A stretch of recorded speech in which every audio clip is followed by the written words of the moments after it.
тыңдармандар. Бүгін біз жақсылық жасайық атты сұхбатымызда өмірлік тәжірибесі мол, ардақты ана, аяулы жар, облыс әкімінің құрмет грамотасының иегері, мәдениет саласының Қырғадиша Уайсқызы, бүгінгі біздің сұхбатымызға келіскеніңізге көптен көп рахмет. Қош келдіңіз.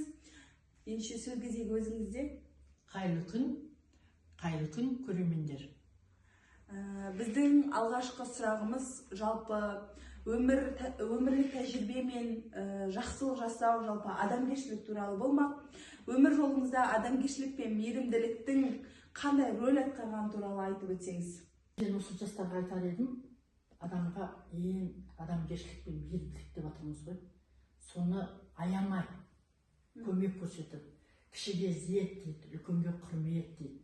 Артқа келе жатқан ұрпақтарға да соны айтып, артынан келе жатқан бауырларына сындырып, ол енді бірінші адам баласының санасына дейді. Шынайы ниет болса, көмектесем десе, жаңа айтып отырған материалдық жағынан деп, қай жағынан болса да көмек көрсетем деген адамға ол артық етпейді. Ол үнемі өзіңді келешекте сені жолын ашық болады деп ойлаймын. Сондай жағына көп жастар көңіл бөлу керек. Көбінесе бір-бірімен араласпайды, туған туысқандар да араласпайды, шақырсаң ғана барады, уақыт аз дейміз. Туыстықты одан сайын нығайту керек, бауырмалдыққа тарту керек, кішіпейілдік, қамқоршы болу керек деп ойлаймын жастарға. Ар ұят болу керек дегендей жаңағындай, соны жоғалтпау керек, менменшілдік болмау керек, менде бар, сенде жоқ деген жүректен алып тастау керек. Адам баласы болып жаратылғаннан кейін бірдей болуымыз керек деп ойлаймын. Өте дұрыс айтасыз. Жалпы осы сөзіңізге тұздық ретінде, жалпы осы жастардың деп айтпай-ақ қояйық, жалпы адамның бойынан адамгершілік деген қасиетті қалай оятуға болады? Адамгершілік деген қасиетті айтып кеттім ғой жаңа. Бірінші адам өзін іздеу керек дейді. Жаңа жанашырлығымен, қамқоршылығымен.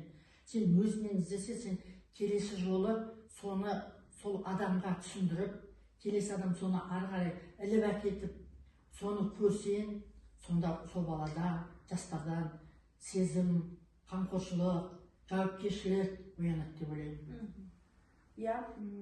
Жалпы біреуге жақсылық жасау өз өміріңізде қалай әсер етеді деп ойлайсыз? Мен өз өмірімде бір адамға айтып отырған іспен емес, материалдық жағынан емес, демеп, жаңағы үлкен кісі өтіп баратса, соның жүгі ауыр болса, соның көмектесіп, жолдан өткізіп, сонан кейін өзімде бір керемет сезім пайда болады. Көңіл күйім көтеріліп, ана кісі маған риза болып, маған батасын беріп кетті ғой. Осы жасаған жақсылығым дұрыс болды деп рахаттанамын өзім. Сондай күй кешемін. Керемет. Жалпы өзіңіздің өміріңізде бір есте қалған, осы жақсылықпен, мейірімділікпен ұштасқан бір есіңізде қалған ерекше бір оқиғаңызды айтып өте аласыз ба? Әрине айтып өте аламын. Осыдан 10 жыл бұрын өзім қатты ауырып, емханаға түсіп, 6 ай жатып қалдым емханада. Сол кезде ең кішкентай қызым 11 жаста болған. Сонда қатты қорықты, отбасым, туған туысқандарым. Бірақ Аллаға шүкір, аяғыма нық тұрып кеттім. Сонда өзім күйгенім, жасаған жақсылығым ерте ме кешке орындалады дейді ғой. Алла тағала мені қолдау көрсетіп, аяғыма нық тұрғызып, отбасыма оралып, міне еңбек жұмысымды атқарып жатырмын. Осы бір үлкен маған маңызды күн оқиға деп ойлаймын. Қазір аға буын, жас буын деп айтып жатамыз. Жалпы бұрынғы уақытта адамдар бір-біріне қалай жақсылық жасаушы еді? Және қазіргі жастардан сол жақсылықтардың үлгісінен айырмашылық байқайсыз ба? Әрине байқалады. Бұрынғы үлкендердің қауымы өте бөлек болатын, жанашырлық көп болатын, айтпай-ақ ұғынып бір-біріне, қамқоршы болып, көмекші болып, аяғы дәстүр бойынша бір кісі үй көтерсе, соны асар деп жататын, сондай демеушілік көп болатын, жанашырлық. Қазіргі жастарды мен айтар едім, қатыгез деп айта алмаймын. Қазіргі енді осы заманымызға сай дейміз енді. Қазір жастардың да ұйымдары көп, жалғызбасты, мүгедек сол кісілерге де барып көмек жасап жатады. Бірақ айтарым, жастарда кішкене жауапкершілік аздау сияқты. Оларда не айтпайынша былай қозғап ана кісіге көмек беріп жүру керек. Жүгіріп барып қолғабыс жаса, сондай жағын жиі отбасымызда жиірек айтып отырсақ, қазір бұнда бейімделеді деп ойлаймын. Өте маңызы бар сұхбат беріп жатсыз. Көптен көп рахмет. Жалпы егерде әр адам күн сайын бір жақсылық жасап тұрса, осы қоғамда не өзгерер еді деп ойлайсыз? Рухани байымыз, бір-бірімізге қадірлі боламыз дейміз. Өмірге келгеннен кейін жақсы өмір сүріп, артымызда жақсы із қалдырған жақсы болады деп ойлаймын. Жастарға, өзімізге, ортамызға. Өте орынды.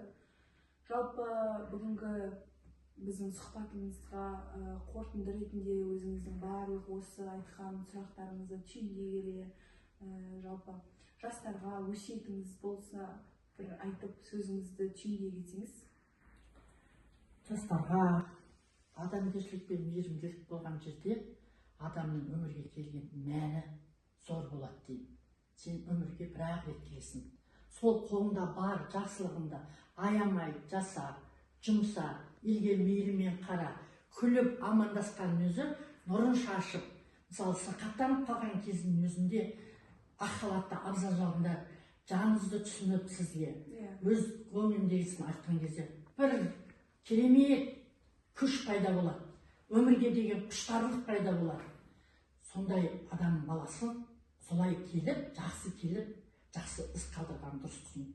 Жастар өте бір-біріне мейірімді болсын, патриоттық сезімдері қабыл болып, бір-бірін күтіп, құрметтеп, үлкендерді сыйлап, ата-ананы айтқанын орындаса, өмірде ең тамаша өмір деп ойлаймын. Өте дұрыс. Көптен көп рахмет, Ғадижа Уайысқызы, бүгінгі біздің сұхбатымызға келісіп, осылай өзіңіздің өмірлік тәжірибеңізбен бөліскеніңізге, ішіңіздегі бар айтарыңызды жеткізгеніңізге көптен көп рахмет. Бүгінгі біздің сұхбатымыз жастарға, жалпы қазіргі таңдағы қоғамға титтей болсын пайдасын тигізеді деген сенімдеміз.